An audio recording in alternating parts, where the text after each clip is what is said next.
बिस्मिल्लाहिर्रहमानिर्रहीम। नाज़रीन, मैं हूं जावेद बलोच और उम्मीद है आप लोग खैरियत से होंगे। आज से बजट का नफाज हो गया है। 1 जुलाई से तो तमाम टैक्सेस, वो तमाम इकदाम जो है उसका नफाज हुआ जो बजट में पेश किए गए थे। बजट मंजूर होने के बाद जो है अब उसके असरात आना शुरू हो गए हैं।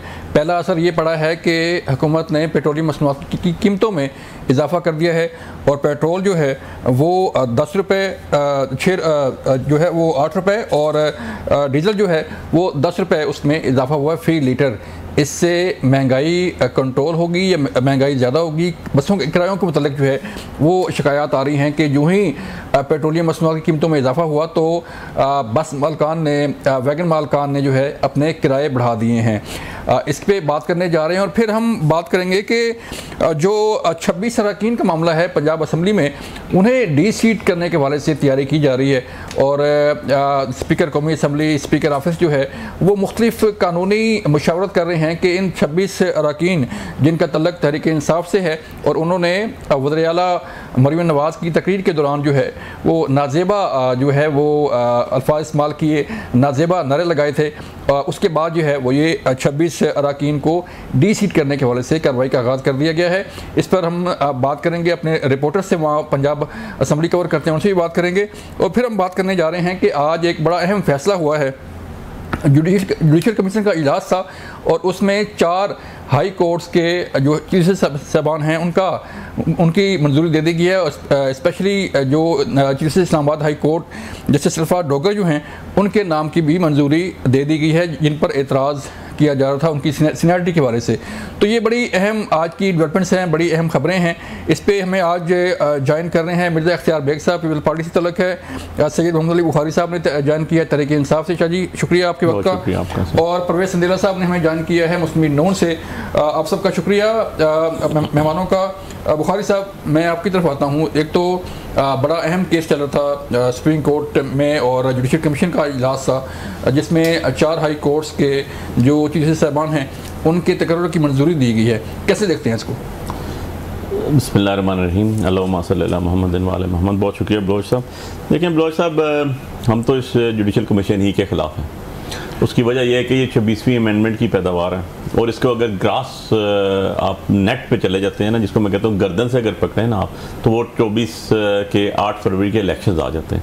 अच्छा। इलेक्शंस के बाद अमेंडमेंट्स आई, इलेक्शन के बाद ट्राइब्यूनल्स चेंज हुए, इलेक्शन के बाद इलेक्शन एक्ट में चेंजेस आई, उसके बाद ऑर्डिनेंस आए, फिर एक्ट आए, क्योंकि मैंने सब चैलेंज किए और सबके सब अल्लाह के हुक्म से हमारे फैसले हमारे हक में आते हैं कि अल्टीमेटली वो जजेस ही चेंज करने पड़ गए।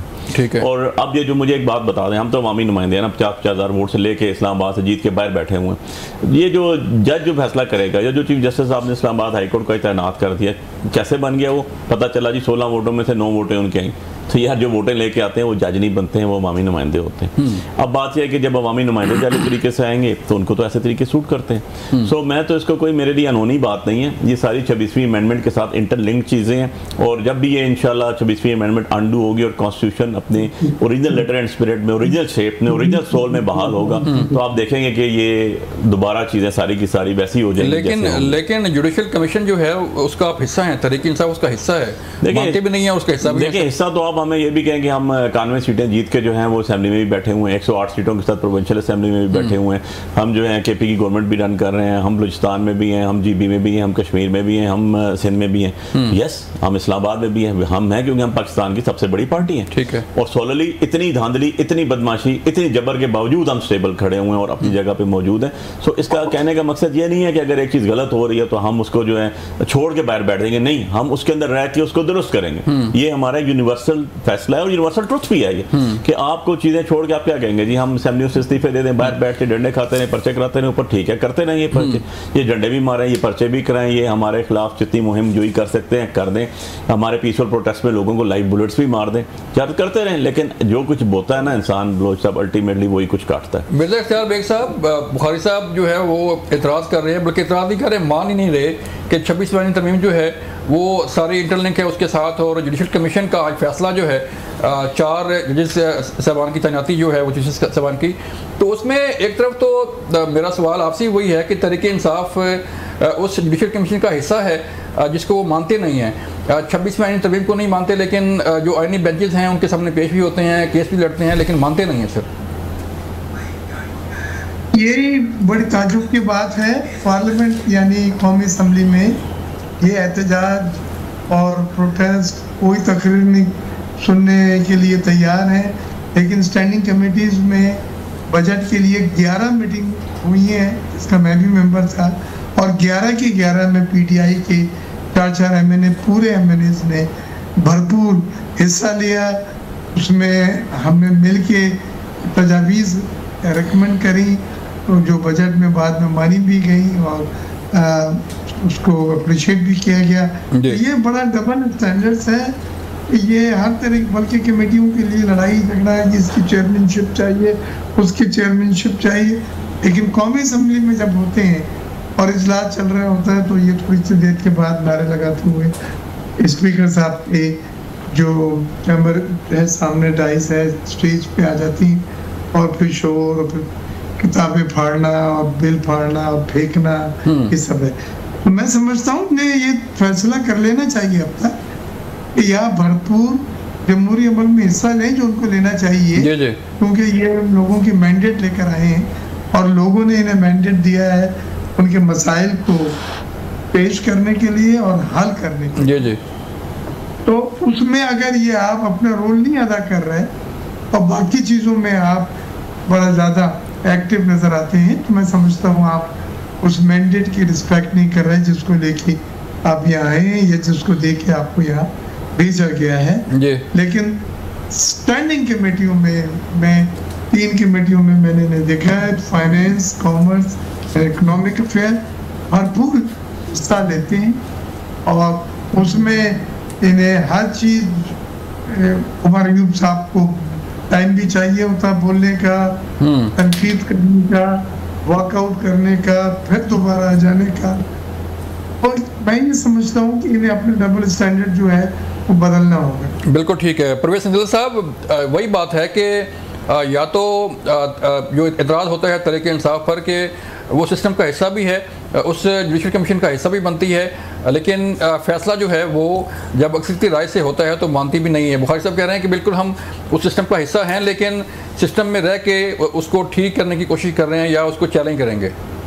देखें, अभी बुखारी साहब ने एक बड़ी खूबसूरत बात की कि इंसान जो बोता है वो ही काटता है, तो जो बोते रहे वो आज काट रहे हैं। इसमें तो बहुत बड़ी बात कर दी, खुद ही उन्होंने जवाब दिया बहुत बड़े सवाल का कि जो जो ये बोलते रहे ना वही काट रहे हैं। और जहां तक आप कह रहे हैं ना कि हिस्सा है सिस्टम का, सर देखें हमने एक काम नहीं करना, वो है इमरान खान को बाहर निकालने की कोई कोशिश। ये पाकिस्तान तहरीक इंसाफ ने नहीं करना, ये 300 प्लस लोग हैं जो इस वक्त असम्बलियों में बैठे हुए हैं और वो असम्बलियों का हिस्सा है, KPK की असम्बली, मरकजी असम्बली और उसके अलावा पंजाब असम्बली और फिर सेनेटर भी हैं। तो ये 300 प्लस लोगों ने डिसाइड किया हुआ है दुनिया भर की तमाम सहूलतें जो है उन्हें एंजॉय करनी है और मेरे ख्याल में ये है भी ठीक कर रही है पाकिस्तान तहरीक इंसाफ। इमरान खान साहब का जो रवैया है ना वो इस काबिल है ही नहीं, उनका जो जहन है जिस तरह वो लेके जाना चाहते हैं ये तहरीक इंसाफ बिल्कुल ठीक कर रही है कि वो अडॉप्ट नहीं कर रही। आप अपने मुल्क के खिलाफ नहीं जा सकते, आप अपने मुल्क की आवाम के खिलाफ नहीं जा सकते। आप देखें हिंदुस्तान और पाकिस्तान की जंग हुई तो पाकिस्तान तहरीक इंसाफ का सोशल मीडिया हिंदुस्तान की साइड पे खड़ा हो गया। मतलब कोई नॉर्मल भी तो चीजें होनी चाहिए। तो जो कर रही है तहरीक इंसाफ, इमरान खान साहब जो करवाना चाहते हैं वो नहीं कर रही, बहुत अच्छा कर रही है। देखें आज हम ये खत जो है वो सोशल मीडिया पे गर्दिश कर रहे हैं, मियां महमूद रशीद साहब हैं, उसके अलावा शाह महमूद कुरैशी साहब हैं, उमर चीमा साहब, वो कह रहे हैं वो खत पढ़ें, बताएं लोगों को उसमें क्या लिखा हुआ है। वो कह रहे हैं कि बैठना पड़ेगा, मुज़ाकरात करने पड़ेंगे, दुनिया की हर लड़ाई का मसला मुज़ाकरात के जरिए हल होगा। लेकिन दूसरी तरफ जैसे मेरी बहन अलीमा खान साहबा इमरान खान साहब से जेल से बाहर निकल के आ रही हैं, वो क्या फरमा रही हैं, वो कह रही हैं कि ये जो वो कह रही है कि ये मुहर्रम खत्म होने दें, उसके बाद हम लोग आ रहे हैं सड़कें गर्म कर रहे हैं, क्योंकि इसके अलावा चारा ही कोई नहीं है। क्योंकि ये जो गुलामी है, ये पूरी कौम जो इस वक्त गुलामों की तरह जिंदगी गुजार रही है, उसमें 300 तहरीक इंसाफ के इलेक्टेड मेंबर भी हैं, वो भी गुलाम है इमरान खान साहब की नजर में, तो उनके खिलाफ सड़कों पर निकलना पड़ेगा। तो देखिए दोहरा मेयार नहीं है, ये पाकिस्तान तहरीक इंसाफ जो कर रही है वो अपने मुल्क के साथ ठीक कर रही है, इस रियासत के साथ ठीक कर रही है। ये नहीं हो सकता कि आप हर रोज इस्लामाबाद कर दें, आप हर रोज लाहौर बंद करें, आप 26 नवंबर करें, आप 9 मई करें और दूसरी तरफ आपका मुल्क चलता रहे। देखिए आप पे यहाँ पे अगर बाहर किसी ने आना भी है ना इस मुल्क में इन्वेस्टमेंट लेकर, या आपने कहीं जाकर किसी को बताना तो क्या बताएंगे? आपको याद है बेलारूस, सर आपको गवाही दें कि बेलारूस का सदर आपके पास आ रहा था और आपने 26 नवंबर को क्या हाल इस्लामाबाद का किया, वो यहाँ पर क्या इन्वेस्टमेंट दे के जाएगा, यहाँ से क्या दास्तान। साहब आपने बात की पंजाब की कि पंजाब में जो है वो जो चीज़ें चल रही हैं उस पर बात करते हैं। वकास खोरी ने हमें ज्वाइन किया हमारे रिपोर्टर हैं लाहौर से और पंजाब असम्बली कवर करते हैं। वकास गौरी, क्या मामला है चल रहा है 26 अरकान का, जिनकी मतलब ये कहा जा रहा है कि स्पीकर ऑफिस से कोई तैयारी कर रहा है कि इन 26 अरकान को रीसीट किया जाएगा? बजट बुक जो है वो एक अपोजिशन रुकन की जानिब से मारी गई। उसके बाद कुछ दिन बाद वज़ीर आला मरियम नवाज जब स्पीच कर रही थी तो भी अपोजिशन अरकान की जानिब से कुछ, क्योंकि मैं वहीं मौजूद था, तो कुछ नारेबाजी की गई जो एक खातून वज़ीर आला की मौजूदगी में जो है वो ठीक नहीं थी। स्पीकर पंजाब असम्बली के बारे में मैं आपको 1 मिनट में बताता चलूं कि मैं 1 साल से ये देख रहा हूँ कि वो बड़े मुस्बत अंदाज में जो है अपोजिशन अरकान को ना सिर्फ पूरा टाइम देते हैं बल्कि वो 65% जो वक्त है असम्बली बिजनेस का वो भी अपोजिशन अरकान को दिया है और उन्हें 13 स्टैंडिंग कमेटियों की सरबराही जो है वो भी दी गई थी। हालांकि माजी में हमने ये देखा कि जो चौधरी परवेज लाई जब स्पीकर थे तो इस तरह का रवैया अपोजिशन के साथ नहीं रखा गया। तो अब जब ये सारा एक ख्वाब-ए-हज़ीबी की मिसाल हुई है, उसके बाद 26 अरकान को पहले मुअत्तल किया गया और अब डी-सीट करने के लिए स्पीकर ऑफिस जो है वो महकमा कानून पंजाब से मुशावरत कर रहा है। और इसके लिए यहाँ ये बात मैं आपको बताऊं कि साबिक चीफ जस्टिस उमर अताब बंदयाल ने जो एक फैसला दिया था हमजा शहबाज केस में कि जो पार्लिमानी लीडर है उसकी लाइन के खिलाफ जो अरकान जाएंगे उन्हें रीसीट किया जा सकता है, उसी फैसले को मिसाल बनाया जाएगा उस रेफरेंस में जो इन 26 अपोजिशन अरकान के खिलाफ तैयार किया तो ये मामला खड़ा क्यों हुआ, कैसे खड़ा हुआ? क्या अपोजिशन को टाइम नहीं मिला था? कोई नहीं, अपोजिशन जो है उसका नॉर्मल रूटीन है कि जब वो असम्बली में आते हैं तो वो नारेबाजी शुरू कर देते हैं, लेकिन जिस दिन वजीर आला पंजाब मरियम नवाज जो थी वो तकरीर कर रही थी तब अपोजिशन अरकान ने आकर जो एक नाजेबा नारेबाजी की, जो मैं जारी बात एक नेशनल चैनल नहीं दोहरा सकता, वो जब उन्होंने मरियम नवाज की मौजूदगी में की तो मेरा ख्याल है वो चीज़ गिरा गुजरी है हुकूमती हल्कों को कि हमने अपोजिशन को बड़ा रिलैक्स रखा हुआ है, स्पीकर की जानिब से पूरा टाइम दिया जा रहा है, स्टैंडिंग कमेटियों की सरबराही दी जा रही है, हर चीज़ में मुशावरत की जा रही है। इसके बावजूद जो है अपोजिशन में वो मान जो स्पीकर का जो था जो वो एक बैलेंस तरीके से चल रहे थे, ठीक है, वो उन्होंने तोड़ा। ठीक है, लग रहा है ऐसे रहा है कि पंजाब अब गर्म होने जा रहा है। मुझे यहाँ पे ब्रेक कहा जा रहा है, मिलते हैं ब्रेक के बाद। वेलकम बैक नाज़रीन। बुखारी साहब, एक तो मामला पंजाब का भी जो है वो शुरू हो चुका है कि 26 अरकान को डी-सीट करने के बारे से कोई रेफरेंस तैयार किया जा रहा है। तो इसी तरह हम देखते हैं पंजाब में जब नाराबाजी होती है, यहाँ पे इख्तियार बेग साहब कह रहे थे कि कापियाँ फाड़ी जाती हैं बजट की और शोर गोला और सारी चीज़ें जो ऐसी जो नहीं होनी चाहिए, तो क्या मुमकिन नहीं है कि पार्लियामेंट का माहौल जो है वो बेहतर बनाया जाए? देखें बलोच साहब, 2-3 चीज़ें मैं यहाँ पर 1 बाय 1 कैटेगरिकली वाइज क्लियर कर दूँ।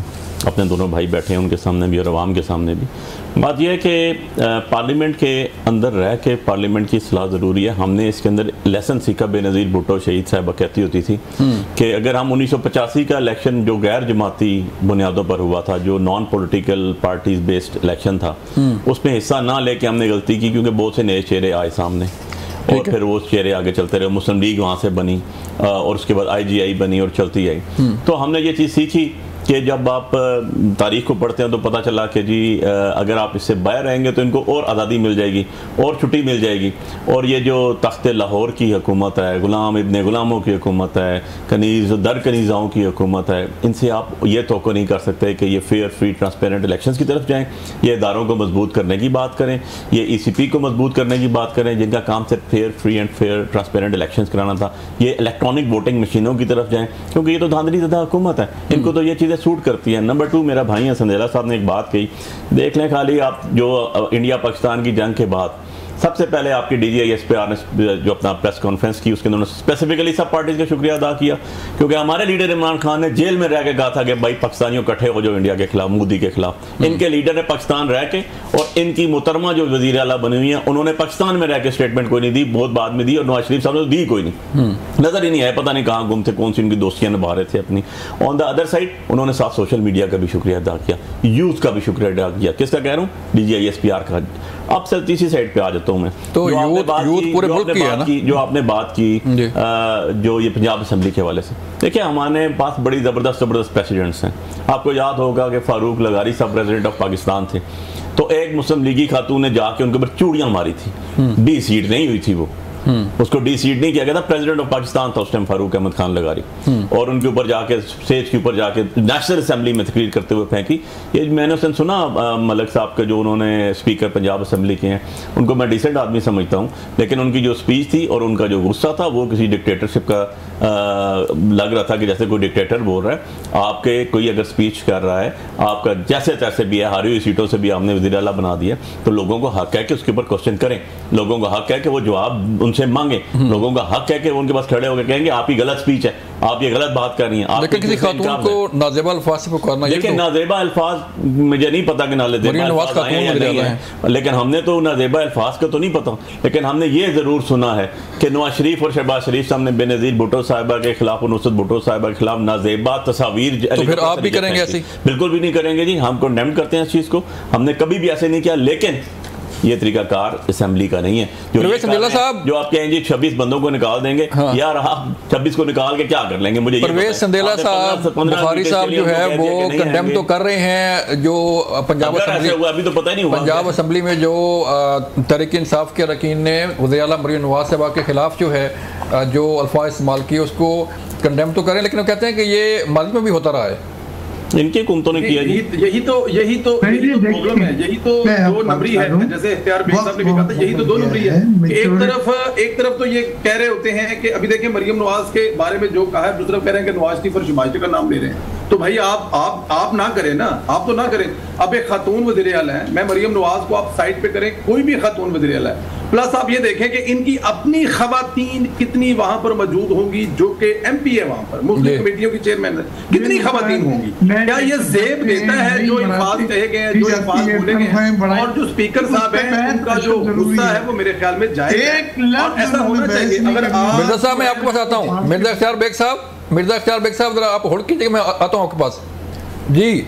अच्छा, अगर वहां पर जो स्पीकर साहब हैं, ये जिस तरह 65% अभी आपकी रिपोर्ट कि 65% जो टाइम है वो पाकिस्तान तहरीक इंसाफ के लोगों को दिया जा रहा है, उसके बावजूद ये रवैया देखें। जो असेंबली में वो क्या था, बजट था ना, पूरी दुनिया में जाए बजट आप सुने, बल्कि सुनने से पहले अपनी सजेशन दें। आप शैडो बजट लेके आए, बताएं कि हुकूमत कहाँ गलत कर रही है, क्या क्या उसमें कर रही है, उसमें अपना बजट देखिए। कमेटियों के इजलास हो रहे होते हैं ना, बजट एक दिन में तो नहीं बन जाता कि इधर से मरियम नवाज साहब आएंगी, अब्दुल साहब बजट बना के चलेगी, आप पहले आए इसमें, लेकिन वो नहीं करना, पॉजिटिव रोल कोई अदा नहीं करना, लेकिन वहां पे आके हल्टरबाजी करनी है। फिर आपको पता माइक तोड़े गए हैं, डेस्क तोड़े गए हैं, इनको इसके एक तो ये मतलब कि मुअत्तल हो रहे हैं, और साथ में दूसरा इनको जुर्माना भी 2-2 लाख हो रहा है। और ये होना चाहिए, मिसाल बननी चाहिए, ताकि आइंदा ऐसी हरकतें ना हो सके। और जरूरी नहीं आज पाकिस्तान तहरीक इंसाफ है तो कल कोई और जमात अगर हो, कोई भी हो सकती है, तो वो भी ये काम ना करे आके। तो मेरे ख्याल में ये बिल्कुल मुनासिब अमल है, ये होना चाहिए। और जहां तक ये बता रहे थे ना कि DGIS पे ने तारीफ की है, उन्होंने इमरान खान साहब के नाम लेके तारीफ की है,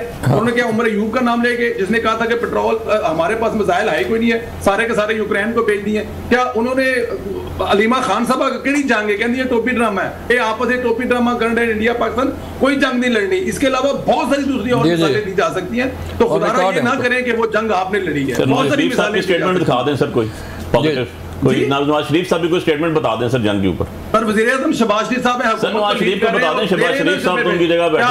आपको शहबाज शरीफ का एक चलें ठीक है मिर्जा, चलें मैं क्रॉस टॉक ना करें सर। मिर्जा इख्तियार बेग साहब, आपने ये सारी चीज़ें सुन रहे हैं आप, और 26 अरकान का मामला है पंजाब में, लेकिन सवाल ये पैदा होता है कि पार्लियामान के अंदर जब अरकान असेंबली आते हैं तो उनका काम तो अवाम की नुमाइंदगी करना है, अवाम के मसाइल हल करना है, लेकिन वहाँ कुछ और होता है सर जी। वही मैं कह रहा हूँ ना कि उस मैंडेट की रिस्पेक्ट नहीं कर रहे। जो दूसरे अरकान पार्लियामेंट जो संजीदगी के साथ कंट्रीब्यूट करना चाहते हैं, उनके साथ आपका एक भयानक मजाक है। फॉरेन फाइनेंस मिनिस्टर ने अपनी स्पीच में जो फाइनेंस बिल एक बहुत अहम डॉक्यूमेंट होता है जिसको पेश किया है, जिसमें गरीबों पे नए टैक्सेस भी लगे हैं, सोलर सिस्टम पे GST लगाया गया था, और बहुत सारी चीज़ें जिससे एक आम गरीब आदमी मुतासर होता है, उस पर इन्होंने किसी ने बहस नहीं करी। हाँ, इन्होंने कॉपियाँ फाड़ी हैं, इन्होंने स्टेज पे आके घेराव करा है, बिलावल साहब की स्पीच पे बदतमीजी की गई, और फाइनेंस मिनिस्टर साहब को बोलने नहीं दिया। मैं ये समझता हूँ हमारे स्पीकर जो है वो बहुत ही ज़्यादा ठंडे दिमाग के और बहुत ही ज़्यादा अकोमोडेटिंग है। उन्होंने, नहीं तो इनके लिए बड़ा जवाब बनता था कि कौमी असम्बली में भी ऐसे कुछ मेंबरान को जो हद से ज़्यादा बदतमीजी पे निकल आते हैं उनको सस्पेंड किया जाए, एक वार्निंग दी जाए। आप इसमें यहाँ तक यकीन कर लीजिए कि स्पीकर साहब ने कुछ लोगों को पकड़े गए थे इनके मुस्लिम लीग, सॉरी पीटीआई वाले के, उन्होंने प्रोडक्शन ऑर्डर निकालते हुए कहा था कि मैं हाल उस वक्त तक नहीं चलाऊंगा हाउस को जब तक ये ना पेश कर दिए जाए, और वो उन्हें लाया गया।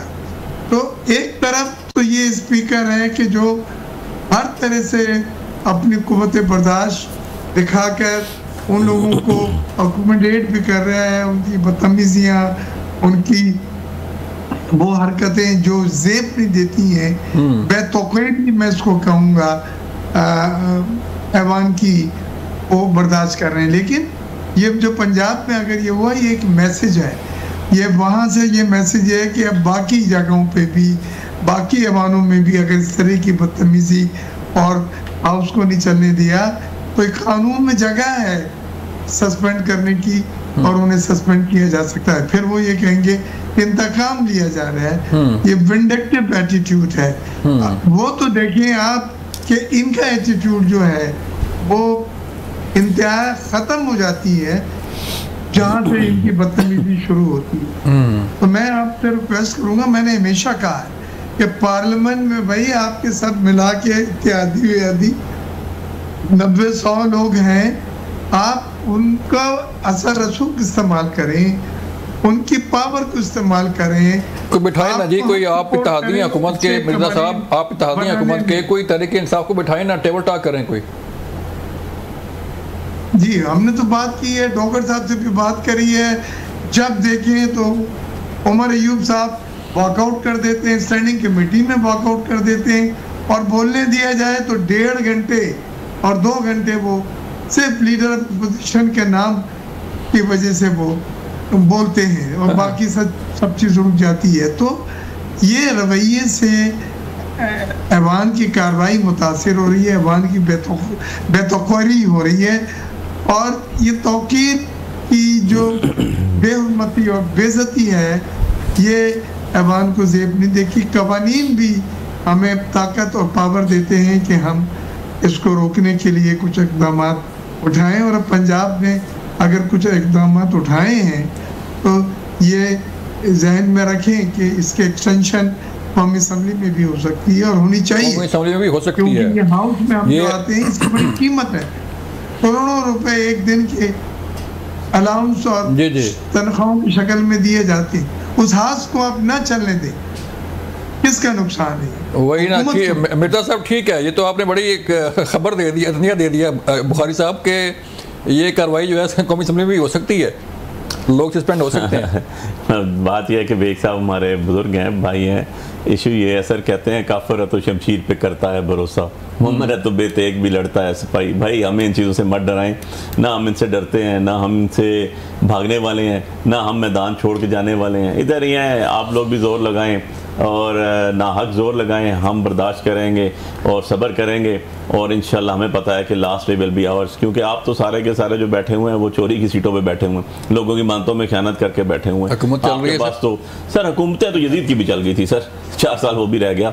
इशू ये नहीं है, लेकिन आज कोई भी जो है वो सैनियत का नाम लेते हैं, सैनियत का नाम लेते हैं, कोई भी जदीदियत का नाम नहीं लेता। इशू ये नहीं है, इशू ये है कि आपने ये देखना है कि प्रोस्पेक्टिव क्या है, ऑब्जेक्टिव क्या है, और आप जो बैठे हुए हैं, जो कानून साज असेंबली में बैठे हुए हैं, वो लोगों की रिप्रेजेंटेशन एज पर लॉ कर रहे हैं। क्या वो कॉन्स्टिट्यूशन का जो कौमी इशू पे बात हो सकती है?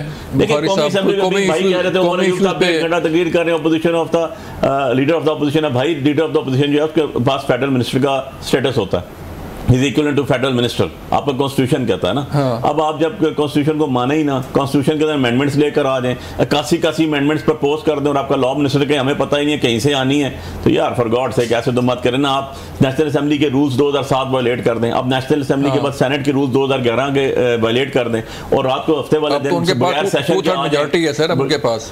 सर 2/3 मेजॉरिटी सर बड़ी शरीफ साहब के पास भी 2/3 मेजॉरिटी थी 99 में, लेकिन नहीं मानते, वो 27 में लेके आ रहे हैं। आ जाए सर, देखिए 8वीं अमेंडमेंट भी आई थी जिया उल हक की, 8th अमेंडमेंट भी आई थी, कहाँ गई सर वो, कहाँ गई वो? आज कोई नाम भी लेता है उसके सर? आज ये खुद पीपल्स पार्टी वाले ज़ुल्फ़िकार अली भुट्टो को जो हैंग किया गया उसकी जजमेंट लेकर गए और उस पर कहते हैं जी अदलिया का ये कत्ल है। अब उसके बाद में दोबारा आज तो 25 साल बाद 30 साल बाद तो पता चलता है दोबारा एक नजरिया जरूरत आ गया था जफर अली शाह केस के अंदर, और उसके बाद मैं आज दोबारा जाता हूं तो 25-30 साल बाद फिर मुझे पता चलता है कि जी एक और डिसीजन आ गया ईसीपी को, जो ये जो आपकी स्पेशल सीट्स वाला है। तो ये तो खुद कहते हैं ना, बाद हाथों से गिड़ा बांधनी पड़ती है फिर दांतों से खोलनी पड़ती है। तो जुडिशरी को भी देखना चाहिए कि हर 25-30 साल बाद आप एक डिसीजन ऐसा आ जाता है जिसको अंडू करने के लिए आपको कहना पड़ता है कि वो ये करके गए थे, वो गलत था। तो ये है कि हम तो कहते हैं जस्टिस प्रिवेल करे, लॉ जो है रूल ऑफ लॉ सबके लिए हो, और जो सुपरमेसी ऑफ कॉन्स्टिट्यूशन है वो हो। मुझे सिर्फ एक बात आखिरी करनी है, कॉन्स्टिट्यूशन क्या है बेसिकली सर? कॉन्स्टिट्यूशन है जावेद भाई आपका एक एग्रीमेंट है, एक पैक्ट है between the people of Pakistan and the state. State means Pakistan, ठीक है। अब उनके साथ एक पैक्ट है कि ये जिंदगी गुजारने का असूल है जो हमारे दीन और हमारे नबी करीम मोहम्मद मुस्तफ़ा सल्लल्लाहु अलैहि वसल्लम ने हमें दिया, और जो कुरान की सूरत में है, और आपका ऑब्जेक्टिव रेजोल्यूशन है जहाँ से शुरू होता है कॉन्स्टिट्यूशन के, कोई कानून ऐसा नहीं बनेगा जो अल्लाह और उसके रसूल के कवानीन के मुनाफी है। सो meaning by after the Quran पाक, इस्लामाबाद पाकिस्तान के अंदर जो सबसे ज़्यादा अहम तरीन किताब है वो आप कह लें कि जी वो तो आपकी कॉन्स्टिट्यूशन है जिसके साथ लोगों ने गुजारना है। अब कॉन्स्टिट्यूशन कहता है कि जी लोगों की रिप्रेजेंटेशन होगी एज पर लोगों की वोट्स के ऊपर। यार आपने लोगों के इलेक्शन जीते हुए लोगों को बाहर बिठा के जाली तरीके से अंदर बैठ के, और आज तक पिटीशंस नहीं चल रही, चले वो तो और आप कहेंगे कि हम इसको डिफाइन करेंगे, हम असेंबली करेंगे, जवाब लेते हैं, सो दफा निकाल दें बाहर सर, जवाब लेते हैं। प्रोफेसर संदेला साहब जेली वोटों से आप बैठे हुए हैं, वो कह रहे हैं कि फिर इसका फायदा क्या? और सारी सीएम साहब कितनी दफा एक साल में असेंबली में आई है? हाँ, तरमीम जो है वो 26वीं के बाद 27वीं में बेशक आ जाए, लेकिन सारी अंडू हो जाएंगी।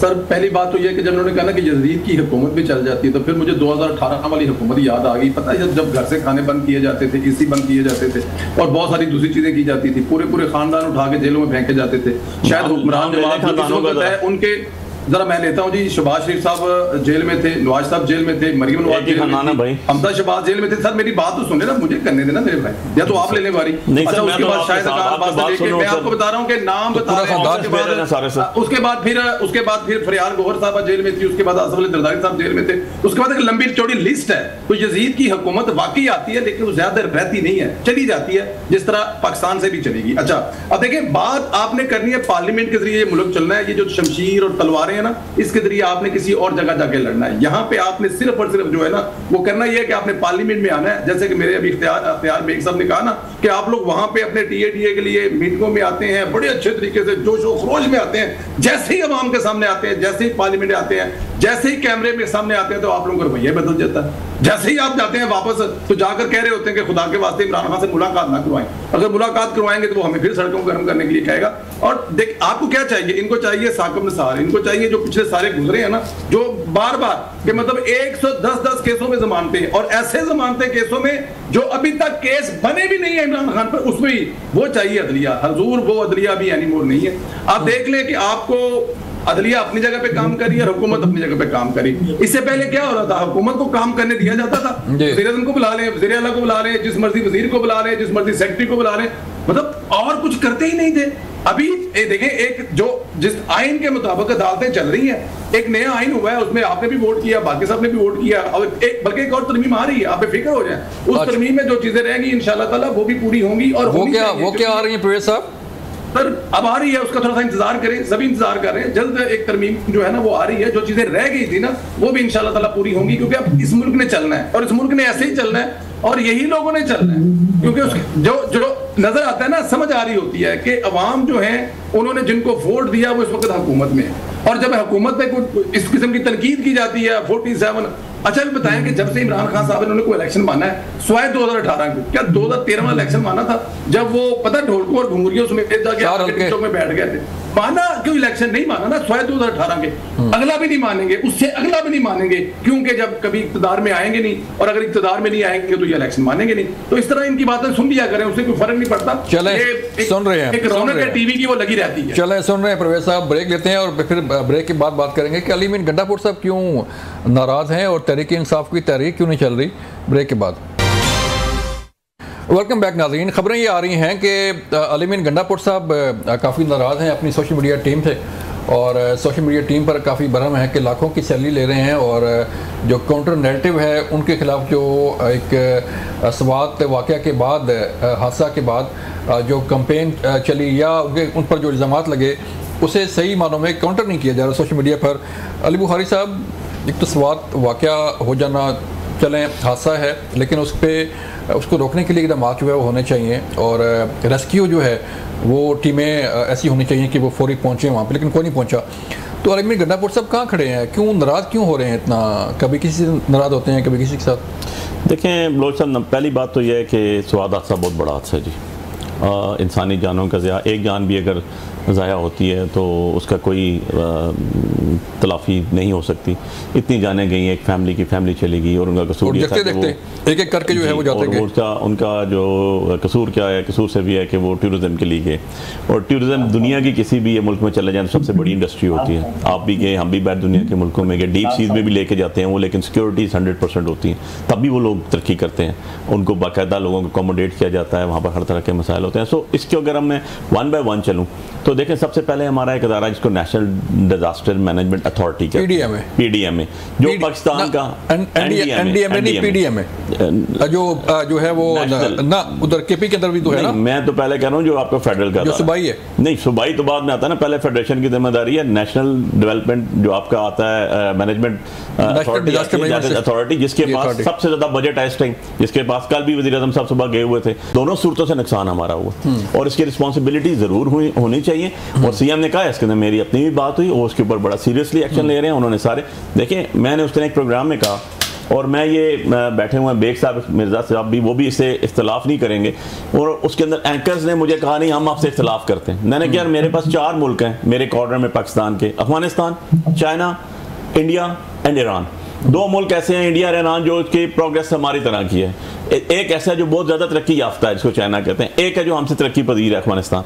मुझे 4 मुल्कों में से बता दें किसी भी आपके डिस्ट्रिक्ट एडमिनिस्ट्रेशन के पास करोड़ों अरबों की गाड़ियां और इतने बजट और इस तरह की शहनशाही जिंदगी गुजार रहे हो। एक अपने से लो जो अब तरक्की पजीर मुल्क है उसकी भी, अपने से बहुत तरक्की याफ्ता मुल्क चाइना उसकी भी, और अपने साथ ईरान और इंडिया बैठे हैं उनको भी। यार ये ब्यूरोक्रेसी का निज़ाम है, उनका काम है एक एक DC से, एक एक सेशन जज से, एक एक असिस्टेंट कमिश्नर से पूरा डिवीजन कंट्रोल होता है। ओनरशिप जो है वो कोई नहीं है ना। ठीक है, ओनरशिप कैसे हो, मुझे एक बात बताइए। अब वहां पर आपने एक इंसिडेंट हो गया, आपने देखा होगा कि होटल्स वहां पर मसमार हो रहे हैं, फेडरल ये प्रोविंशियल गवर्नमेंट स्टेप ले रही है ना।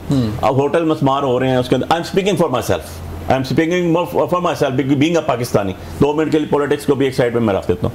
अच्छा ठीक है, एक चीज़ें हो रही, लेकिन वहाँ पर उनको NOCs किसने दिए? वहाँ पर लोकना किसका काम था होटल बनाने के लिए? डिस्ट्रिक्ट एडमिनिस्ट्रेशन का। वहाँ पर MPA का काम नहीं होता, वहाँ पर वज़ीर आला का काम नहीं है, वहाँ पर गवर्नर का काम नहीं है, सर इंचार्ज है, लेकिन वज़ीर आला पूरे 50 जिलों के अंदर, सर ये इस्लामाबाद इतना सा इस्लामाबाद है, सारे नालों के अंदर NOCs डिप्टी कमिश्नर और चीफ कमिश्नर और ADCR और ADCGs ने दिए हुए हैं। इनके MNAs भी बैठे हुए हैं, इससे पहले हम भी बैठे थे, उससे पहले पीपल्स पार्टी वाले भी बैठे हुए थे। पूछे किसी के इल्म में है? पता ही नहीं होता, क्योंकि ये अक्रॉस द बोर्ड उसके अंदर लेके चलते हैं सारी चीजें। अब उसके अंदर लास्टली जो मैं एक बात करता चलूँ आपको, जो बड़ी जरूरी बात थी कि सारे होटल्स गिर गए। मैं कल एक देख रहा था प्रोग्राम के अंदर, मुझे बता रहे थे, क्वेश्चन पुट हुआ कि ये होटल बच गया, भाई किसका होटल है? कहते हैं अमीर मुकाम साहब का होटल है, वो एक बच गया, गरीबों के गिर गए। यार हम डिस्क्रिमिनेशन के मैं खिलाफ हूँ बिल्कुल भी, एक अक्रॉस द बोर्ड चीज़ें होनी चाहिए, जो कोई भी है, जैसा भी है, जिसका भी गलत काम है वो, लेकिन ultimately I am coming back to the point. तो गंडापुर साहब इसलिए नाराज हैं कि उन्हें जो है वो नहीं, गंडापुर साहब किसने कह दिया आपको नाराज है? यार मुझे तो कल भी मिले हैं, उन्होंने कोई ऐसी बात नहीं की, अफसोस किया। देखें बात यह है कि आपके रिसोर्सेज क्या हैं, मतलब गंडापुर साहब वहाँ क्या कर सकते हैं? वहाँ हेली भेज सकते थे, वहाँ पर हेली भेज सकते थे यार। हेली पाकिस्तान के हर जगह, सर हेली नहीं, बंदे भेज देते, बंदे कहाँ चले ना, बंदे 1 घंटे के टाइम के अंदर, 1 घंटे के अंदर टाइम के अंदर आपके 1122 वाले पहुंच गए। प्रवेश नेता साहब आप जवाब देना चाह रहे हैं, वो बंदे थोड़ी बचा रहे हैं। प्रवेश साहब आप जवाब देना चाह रहे हैं क्या इसमें वहाँ पर? जी जी मिर्जा साहब चले आप दे लें। मैं सिर्फ एक चीज अर्ज कर दूं कि यार वो पाकपतन हॉस्पिटल के अंदर बच्चे मार गए ऑक्सीजन के बगैर, तो क्या मरियम नवाज साहब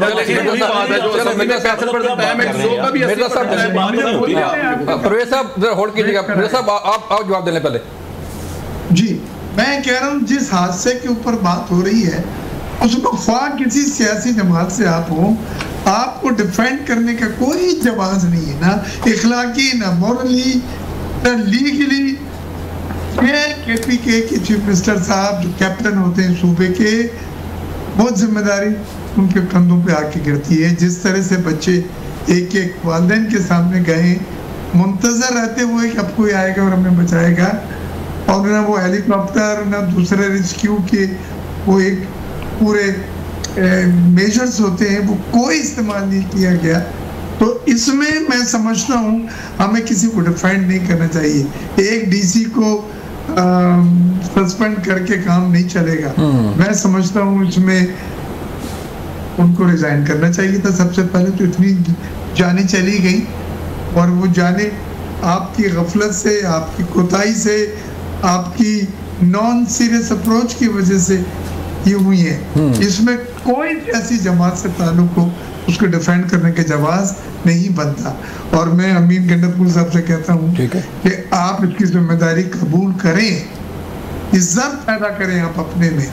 जो लाशें निकल रही हैं अभी तक वो कर्ज है, आपको उतारना होगा एज ए चीफ मिनिस्टर सूबे की जहाँ पे ये वाकया हुआ। आप कैप्टन होते हैं। बिल्कुल ठीक है प्रवेश साहब। बेग साहब एक ऐड कर लें, मुझे एक नहीं सर ना मैं बेग साहब से देखें 80% टाइम सर मैं बेग साहब से कर करो। बेग साहब जो आप मुझे जो आप हमें कह रहे हैं, बेग साहब मेरी अगले शो में सर आप मैं बेग साहब से कह रहा हूं कि सर अगर कुत्ता काटने पे लोग मर गए और उसके बाद आप सीएम ने रिजाइन नहीं किया तो हमें कैसे आप सबक दे रहे हैं? सूबे की सबसे बड़ी इनकम जनरेट जो हो रही है वो हो रही है सियासत से। अगर सूबा सिंध में कुत्ते काट के और उसकी दवाई वैक्सीन नहीं है तो मैं चैनल पे आके सबसे ज्यादा क्रिटिसाइज करूंगा जो जिम्मेदार अक्षात में। ये ना आप सोचे कि डबल स्टैंडर्ड हमें जेब नहीं देता। बिल्कुल ठीक है। हमने उम्र के हिस्से में अब जो कुछ भी साख बनाई है उनको हल्की बातों से हमने खत्म नहीं करना चाहते हैं। बिल्कुल ठीक है प्रवेश साहब। देखिए अगर यहाँ पर ये जिम्मेदारी सारी की सारी मरकज पे डाल रही है, डाल रही है। ठीक है मिर्जा साहब पॉइंट आ गया सर, पॉइंट आ गया सर मिर्जा साहब जी। प्रवेश भाई देखें यहाँ पर सारी जो जिम्मेदारी है वो या तो मरकज पे डाली जा रही है या फिर वो जिली हुकूमत पे डाली जा रही है। पाकिस्तान तहरीक इंसाफ का कोई यहाँ पे कसूर नहीं है। हालांकि टूरिस्ट को और सियासत को बेचने के लिए पिछले 13 साल से बेचा गया है। पाकिस्तान में कोई भी सूबा अगर सियासत से पैसे कमा रहा है या ज्यादा पैसे कमा रहा है तो वो सिर्फ और सिर्फ KPK कमा रहा है। लेकिन वहां पे कोई हादसा हो जाए तो उसको बचाने के लिए या किसी को मरकज से आना पड़ेगा या फिर वो उन्होंने जिली हुकूमत में डाल दिया। खुदा का खौफ करें, जब लोगों को आप यहाँ पे आने के लिए राग़िब कर रहे हैं, लोगों को बता रहे हैं कि यहाँ पे आए, तो वहां पर वो इंतजामात भी तो होने चाहिए। जब उस दरिया का बंद बाकायदा तौर पे बांधा गया। प्रवेश साहब अली बिन गंडापुर साहब क्यों नाराज हैं? मुझे ये बताएं कि सोशल मीडिया पे काफी नाराज हैं वो। अली बिन गंडापुर साहब पर पाकिस्तान तहरीक इंसाफ से इसलिए नाराज है कि वो इनको समझा के थक गए हैं कि अवाम की खिदमत करने दे, कोई काम करने दे, छोड़ दें ये जिद खान साहब जो जिद लेके बैठे हुए हैं कि ईद के बाद सड़कें गर्म करनी है, मुहर्रम के बाद सड़कें गर्म करनी है। ये वजह वो इसलिए नाराज है। और फिर जाहिर है जो अलीमा खान साहब उनको टफ टाइम दे रही है। अलीमा खान साहब चाहती है कि वहां पे अली बिन गंडापुर साहब को हटाया जाए और वहां पे कोई दूसरा अपना बंदा लेके आए, और वो अपने भाई को यही फील कर रही है, बार बार जाके यही बता रही है। ये वजह है कि वो नाराज है। प्रवेश भाई बहुत शुक्रिया, टाइम खत्म हो गया। प्रवेश साहब आपके वक्त का शुक्रिया, मिर्जा अख्तर बेग साहब आपका वक्त का शुक्रिया, सईद मोहम्मद अली बुखारी साहब आपका शुक्रिया सर। नाज़रीन ये था आज का प्रोग्राम, अपना ख्याल रखिएगा। अल्लाह हाफ़िज़।